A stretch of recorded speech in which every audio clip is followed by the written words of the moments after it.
សោកស្ដាយដែលមើលរំលងមនុស្សល្អក្បែរខ្លួនហើយជ្រឹងគេចោលស្ងួនជ្រុលខ្លួនចិត្តខំពេលអូនត្រូវគេបងទៅដឹងថាគេមិនស្មោះគេទុកត្រឹមលេងសើចសចុងក្រោយក្បត់មានតែបងម្នាក់គត់ស្មោះអូនពិតមានមេបងមិនដូចជាគេស្មោះបានត្រឹមតែជួបលុយបោកប្រើចិត្តស្រីឲ្យយំទឹកភ្នែកកុំសត់គេឆ្លាតខាងក្បត់ដងដៃ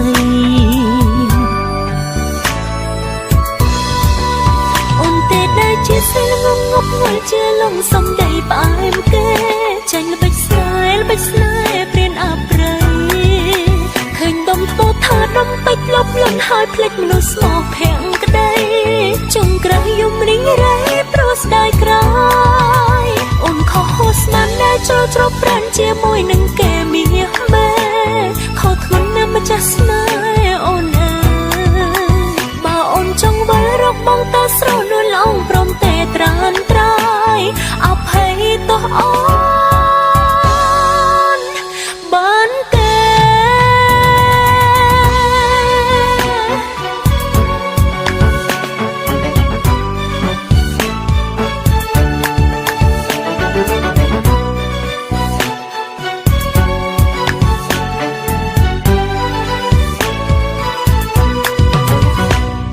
សោកស្ដាយដែលមើលរំលងមនុស្សល្អក្បែរខ្លួន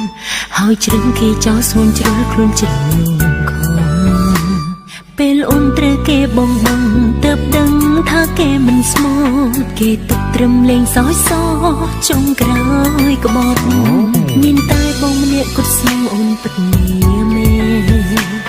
បងមិនដូចជាគេស្មោះបានត្រឹមតែជួបលុយបោកប្រើចិត្តស្រីឲ្យយំទឹកភ្នែកកុំសត់គេឆ្លាតខាងក្បត់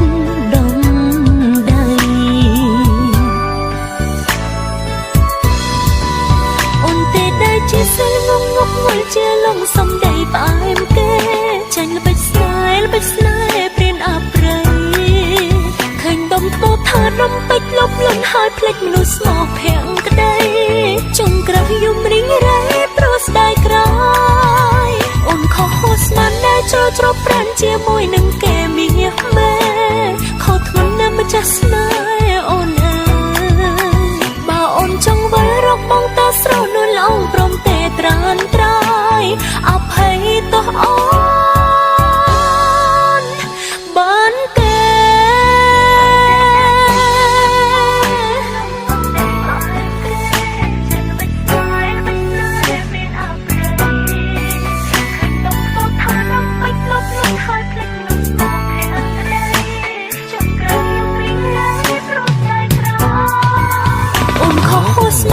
ជ្រុលជ្រប់ប្រានជាមួយនឹងគេ